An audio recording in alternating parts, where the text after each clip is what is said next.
I come from a distant planet. It's very exceptional. I mean, my flower. Quite unlike the plants I would see before on my planet. Until the day she woke up, yawned, and said, I beg that you excuse me. "Is there anything I could do for you?" I guess so. If you could do me this kindness and bring me some water. I want you to put me on a glass globe. Except for them, I'm scared of nothing. Not even tigers. I have thorns to protect myself. I'm leaving the planet, and maybe I will never get back here. It's quite possible. I'm here to say goodbye. I've been silly, I'm very sorry. Try to be happy. Of course I love you. It's my fault that you haven't known it before, but it doesn't matter now. You have decided to go away. So go. But who's going to look after you? Put a glass globe around you, water you, and talk to you. Don't worry about me. I'll get acquainted with the butterflies. Now go. I don't want you to see me crying. I shouldn't have run away from my rose. She only had a few thorns to protect herself from danger. But then, when I was leaving her, I was too ignorant to know how to love her.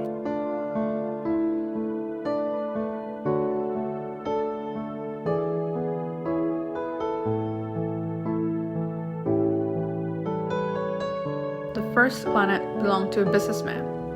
This man was so occupied that he didn't even see the little prince when he arrived. What are you counting? The little objects that you see in the sky, And what do you do with the stars? I own them. Well, they belong to me. Because I was the first person to think of it. When you find a diamond that belongs to nobody, it's yours. When you discover an island that belongs to nobody, it's yours. When you get an idea before anyone else, it's yours. So with me, I own the stars because nobody else before me ever thought of owning them. Yes, that's true. I myself own a flower. I used to water it every day. The grown-ups are really extraordinary.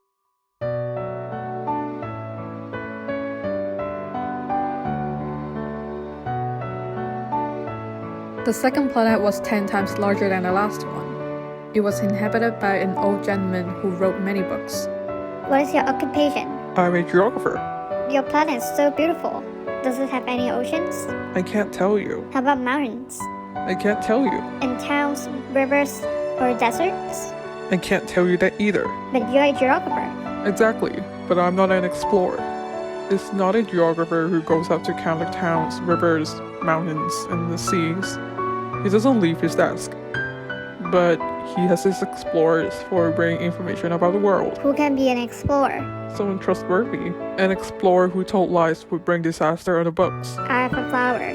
We don't record flowers because they're ephemeral. What does ephemeral mean? It means which is in danger of disappearing. Geographers write books that are concerned with matters of consequence. They never become old-fashioned. It's very rare that a mountain changes its position. For example, we write off eternal things. My flower is ephemeral, and I've left her on my planet.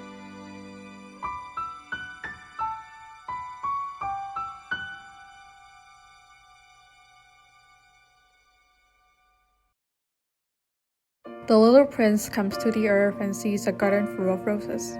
Who are you? Your roses. You all look like my flower. My flower told me that she was the only one of her kind in all the universe, and here are 5 of you, all alike in one single garden. So it turns out I ever had was just a common rose, and that doesn't make me a very great prince.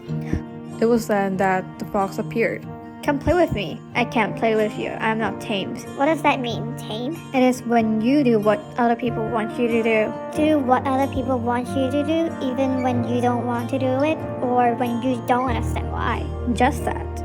To you, I'm nothing more than a fox, like 100,000 other foxes. But if you tame me, then we'll need each other. To you, I'll be unique in all the world. To me, you'll be unique in all the world. There's a flower I think that just tamed me. Please tame me. I want to, but I haven't had much time. I have friends to discover, and a great many things to understand. One only understands the things that one tames. Men buy things already made in shops, but there's no shop where you can buy friendship, and so men have no friends anymore. If you want a friend, tame me. What must I do to tame you? You must be very patient. First, you will sit down at a distance from me, like that, in the grass.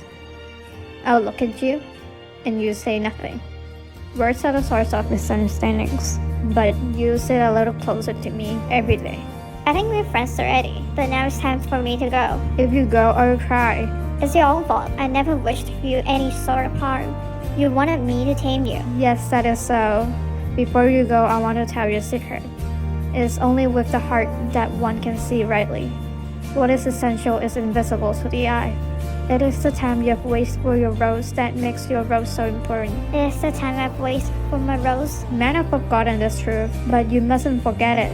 You must be responsible forever. For what you have tamed, you are responsible for your rose. I am responsible for my rose.